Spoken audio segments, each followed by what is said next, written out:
ને મેરું પૂછ્યો ખોટી વાત છે. મેરુને બાપુએ કીધું કે તું સહારા દે ને તો હું રેડો મરી જાય. તું જા, પણ કે બાપુ મને કલંક આ કઈ માં જેવું થયું, કલંક કોર્યું મેરું બાને ચડાવી દો. મેરું તો અહીંથી ખંભે નાખીને જુનાગઢ પાટો બંધાવા લઈ જતો બાપુ. એ મળદ માણસ કેવો હોય, બહુ સરસ.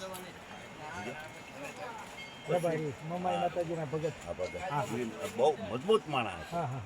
અને બાપુ છે ને કોઈ ખૂન નથી કર્યા. બાપુ અમારા વાવડીમાં તેથી ગાયકવાડ સરકારનો પટેલ એટલે આપણે અટાણે મામલતદાર કેમ હોય એટલી હુકમત તેની પાસે હોય.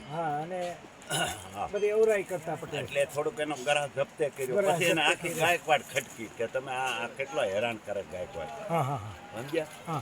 પછી કે પેલા હિંગળાજ પરસવા ગયા ત્યાં પાકિસ્તાનમાં, આપણા હિંગળાજ માતાજી ત્યાં પછી જઈને પછી સીધા જ વાવડી આવ્યા. એ 9 જણાની ટોળી હતી. કેટલા? 9 જણા.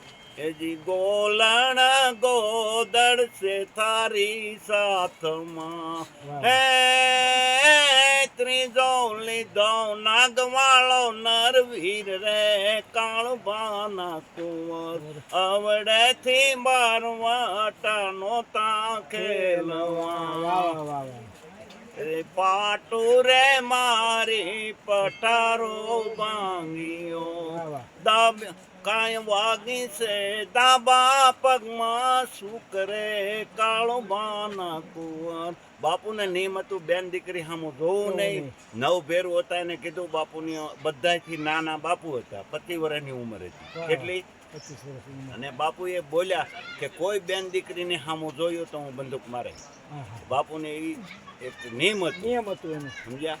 અને ઈ પૂંજાઈ એને પગે લગાયા. ઓલા અટાણે ડાકુ છે ને પગે લગાયા. અને બાપુનું એક જ કામ, બાપુ કોઈ ખૂન નથી કર્યા. એક જ ખૂન આ પટેલને જે અવળાઈ કરીને માર્યો એને જ.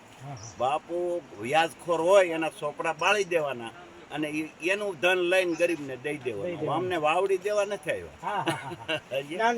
જોતું નહોતું. આ બાપુ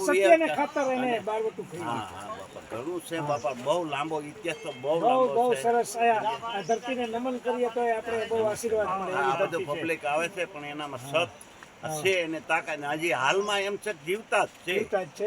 એની શક્તિ અને માનતા કરે છે ને સફળ થાય છે. એની શક્તિ અહીંયા છે જ. હજુર લાગે છે. આ તમે એટલા સડીને આવ્યા, બરોબર છે? તમને કાંઈ લોહી નહીં આમ ક્યાંય છું કઈ? અમે આરદા કરી છે બાપુ અહીંયા તમારે આ પગે લાગવા આવે કોઈને પગને ઓલું ન થવું જોઈએ. આ સ્થળ તો ગિરનારમાં તમે ગમે એટલા આટા માર્યા છે. આ સ્થળ તમને વંકુ કેવું લાગ્યું? બહુ સરસ. અને અહીંયા આવવું મુશ્કેલ છે. હા, તોય છતાં માણસ આવે છે. હા, 111 વર્ષ થયા બાપુનો. બહુ જાજા વર્ષ નથી કે બાપુના બેન ને હું અહીંયા લઈને આવતો. બાપુના હગા બેન ને હું અહીંયા લઈને પગે લગાડવા આવતો. પછી માં બહુ રોવે. પછી તો અવસ્થા થઈ ગઈ. 32 વર્ષ પાછા છે. હજી ક્યાં પાછા છે? માં પાછા છે બાપુના બેન. બહુ સરસ. ધન્ય છે રામવાળા બાપુને અને ધન્ય છે એની જનતાને કે આવા દીકરાને જન્મ આપ્યો. ધન્ય છે માને રામ બાપુની માને એવું નિયમ હતું કે સૂરજના દર્શન કર્યા સિવાય અનાજ નહીં લેવાનું.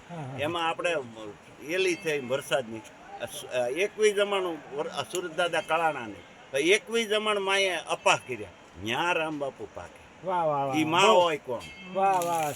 જનની જણતો ભગત જણકા સોરંકા દાતા નીતર રેજે વાંદળી મત ગુમાવી તારું. વાહ બાપા.